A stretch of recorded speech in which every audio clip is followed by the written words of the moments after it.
I'm Stephen Hall, professor of sociology at Appalachian State University, Boone, North Carolina. And today I'm here with my colleague Larry Keeter, also a professor of sociology at Appalachian State, and perhaps the only sociologist ever to be elected mayor of our town, certainly. The video you're about to see is about a famous sociologist named Max Weber, who's a theorist and a very interesting person. You've had a long history with Max Weber, researching Max Weber's visit to America, and perhaps can tell us a little bit about who he was and what he did. Max Weber is generally regarded as the greatest of sociologists. He's one of the central founders of modern sociology. He was especially interested in major segments of society, the institution of religion, for example, and how it affects, say, the institution of economics and the family.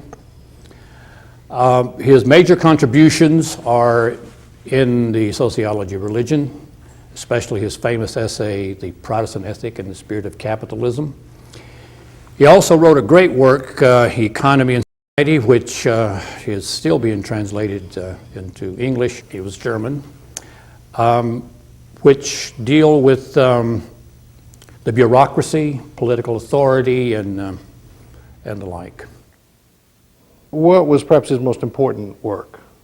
Well, I think the one that's most famous is The Protestant Ethics and the Spirit of Capitalism, in which he shows that in the development of industrial capitalism, that system, the Protestant ethic, was a major cause or contribution to the development of capitalism, the most productive economic system the world has ever seen. In so doing, he was opposing a fellow German, Karl Marx, who thought of values as just superstructure. Weber was able to demonstrate that religious values could make a major contribution to an economic system.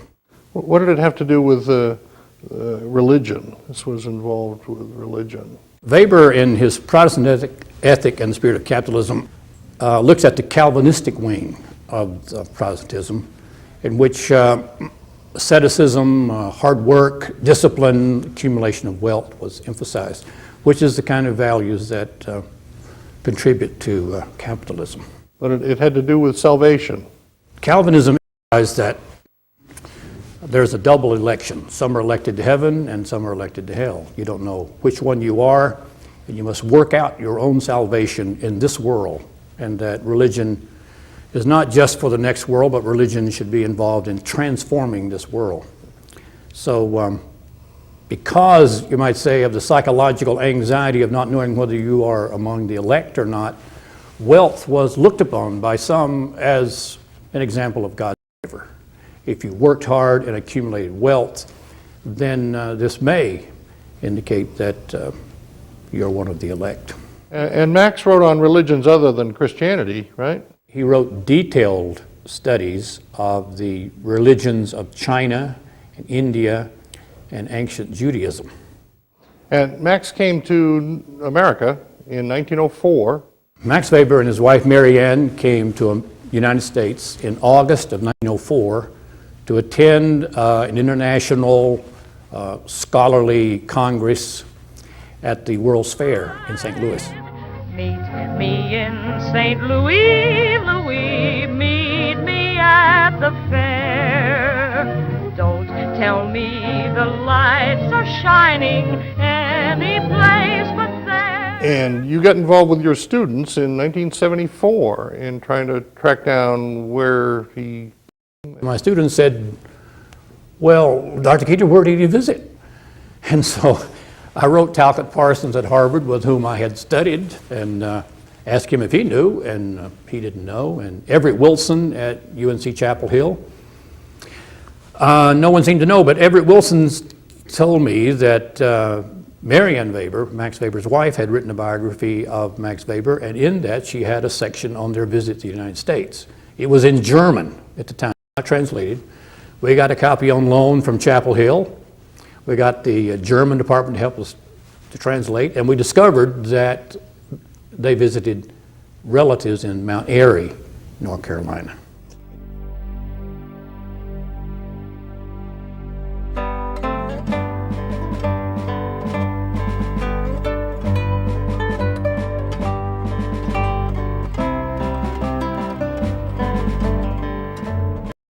and you searched for them under Wallenstein. That's right. I told my students, I said, let's do an oral history project and let's find the relatives.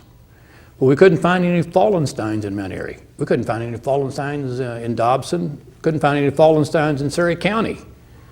I just about given up, but one of my students was from Dobson. She went to the autumn festival there where they have a lot of old people, and she asked the lady, do you know any Wallensteins? And she said, oh yes, there's Frank Wallenstein, who is buried at the Antioch Baptist Church in Dobson. Well, that was one of the people named.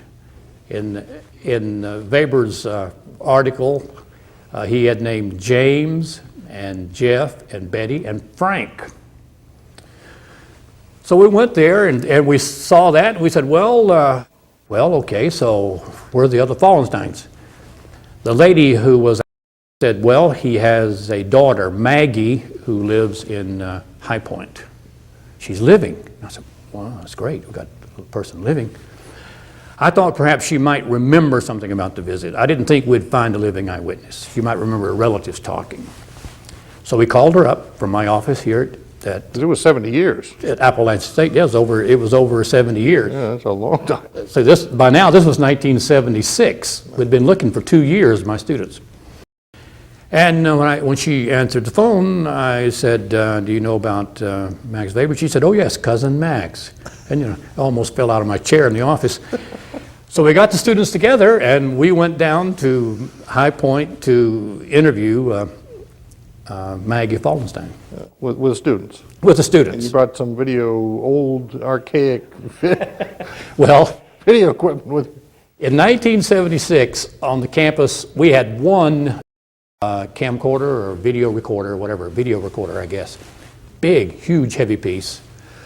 And it was reel to reel. This was not half inch or 3/4 inch. It was reel to reel, big thing. It took 3 or 4 of us to carry everything.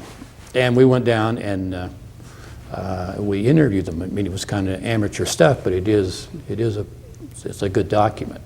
Now, there were some very interesting pieces out of that interview, things that happened that created a track record there. Well, Maggie remembered him because she said he was wearing bloomers or knickers.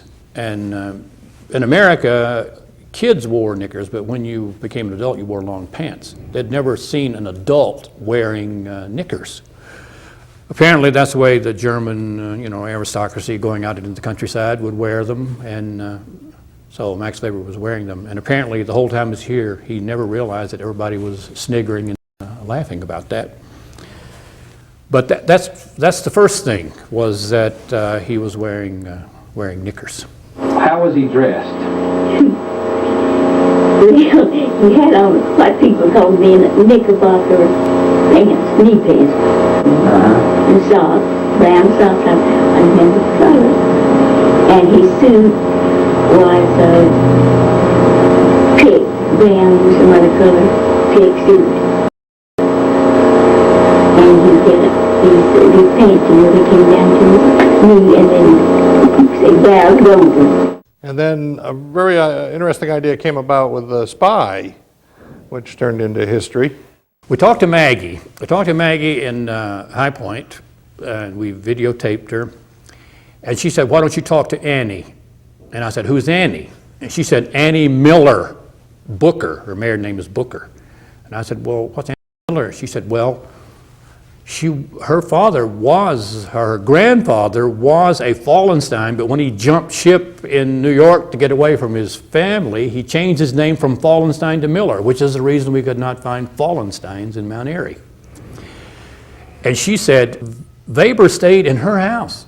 And I said, we have a second living eyewitness to a visit. Yes, he stayed in her house. So then we made arrangements to talk to her. And she's the one who gave us the story that they thought that Max Weber was a spy. And that article appeared in the August 1980 issue of the American Sociological Association Footnotes. Well, so they thought that he might be a spy from Germany. Yeah. And then the war coming up, they knew then he was. Those things. Well, it was a long time till the war come up. say 10 years later, but even when the war came 10 years later, people were still saying that they thought that he was a spy. That's what he's here about, spying around. Since that time, I have received, since 1980, almost every year, inquiries from graduate students, from scholars in Europe, from everywhere, about that visit. There was suspicion of Europe and Germany, and that's where the spy came from, the idea that World War I was not too far away. Yeah, I was surprised that Annie said that, because I had just asked her, are there any stories that circulated after he was here, you know, the kind of the relatives will have? And she said, yeah, we thought he was a spy. She said he was speaking German. He didn't speak very much English. We had to have Frank, his cousin Frank Wallenstein, to come over, along with Maggie, that's why Maggie was there, to be a translator. And, you know, the war came not too long after that, and so that just cinched it. This guy, German spy. Let's see now. Where did he stay in this house? Which room did he stay? Stayed on the east side, lower floor in there. He stayed in the, was it a bedroom or a parlor? Well, it's a parlor, but a bed in the parlor. They put a bed in the parlor for him. Yeah, that's where Grandpa Miller, Francis Wallenstein, put it. That was his room. And my daddy used it and Mom as their parlor. And that's where Max slept, was in this parlor room. If we fast forward about 20 years, this story continues, since the interest was there, with a monument. Tell us about the monument. Well, again, it was a project that I did with my students in theory class. That is how it began. The oral history project, we discovered the two living eyewitnesses.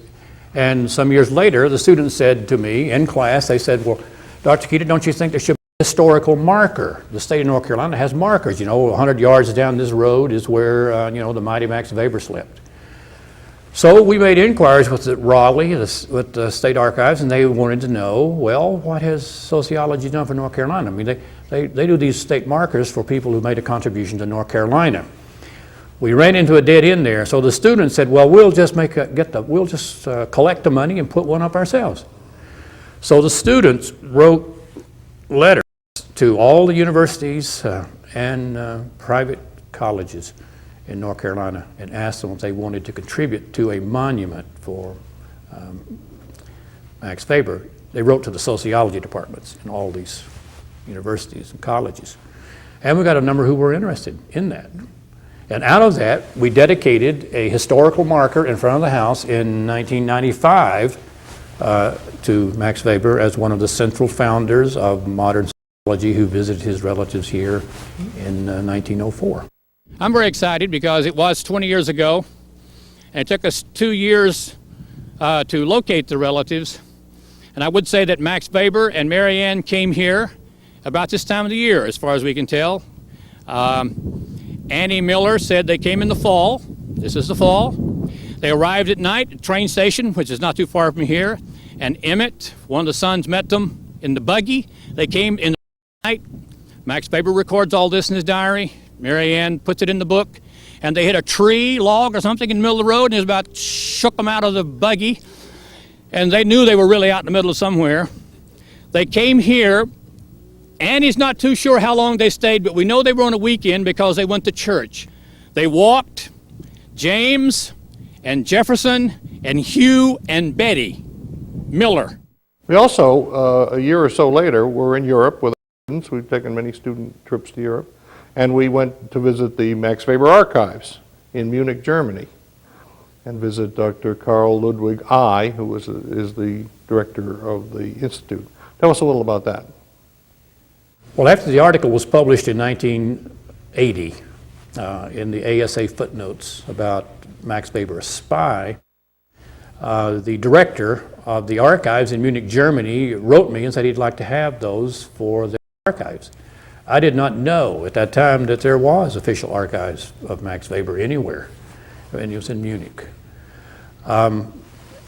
As a result, I've had correspondence through the years with them, so that when we did our summer study abroad with students, we went there to visit the archives.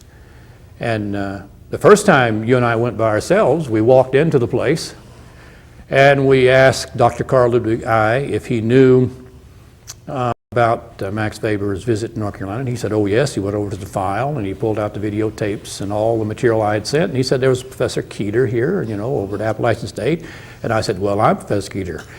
And, oh, he was quite excited that we were there, you remember? Yeah, I remember. Oh, he gave us the royal treatment, they brought all the great silverware and the special coffee, and the executive secretaries were so nice. And as a result of that, we thought we would bring the students there. And Dr. Carl, the guy who's been very gracious to us through the years, told us the history of how the archives developed and why they were there. And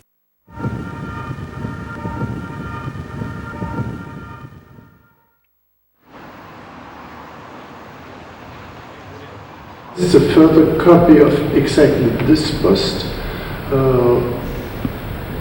It was made for the new university in Erfurt in Thuringia, which was Weber's birthplace. We have some books about American subjects. This here was one of Weber's favorite books, and from Price, The American Commonwealth. The photographs. So, here is Max Weber. One photograph of Max Weber. And on the other side is Johannes Winkelmann, who was one of the most important persons who dealt with Max Weber in Germany. Johannes Winkelmann sitting before the picture on the left. Johannes Winkelmann, he had these books at home. It was a legacy when he died to the Academy. Exhibition was shown in Munich, in Düsseldorf, and in Bonn. That's Max Weber's original handwriting. and it's in an archaic academic German. He couldn't read it. I can. You cannot read it? No. There are some specialists who can read it. I see. The printers around 1900, they could read it. Because this is type of his manuscripts for print. Max Weber tried to find out the influence of religion to human behavior, to the customs, to the rites, to the way they pray, to the way they lie, how lives depend from religion, biographies, careers, and so insofar, what's the influence of religion for the conduct of life, and that's the starting point. Well, I know. It was a fine day. Recently we found out that there's a chair in NYU in New York City of Max Weber Chair, that every year has a different German professor who holds that chair. We are here at New York University talking with Professor Helmut Dubiel, who is the holder of the only Max Weber Chair in the United States. And we are here in the Center for European Studies. The creation of the Max Weber Chair was basically not the idea to institutionalize Max Weber research that is done in other places, but they just had the idea of creating a chair which was assigned to the task to be engaged in the analysis of politics and social science. And they just preferred people on this chair and will prefer people on this chair who are able not only to do their scientific work to state of the art, so to say, but who also intervene in politics, and being aware that these are separate spheres which have their own logic. And this is basically the legacy of Max Weber, to separate this, but to engage in critical thinking of everyday politics. Thank you. Thank you. Do you think he enjoyed his visit? He seemed like it, and they enjoyed having him. I say he is glad he come to visit and glad he found out about him. Well, thank you very much, Dr. Keeter. Thank you, Dr. Hall.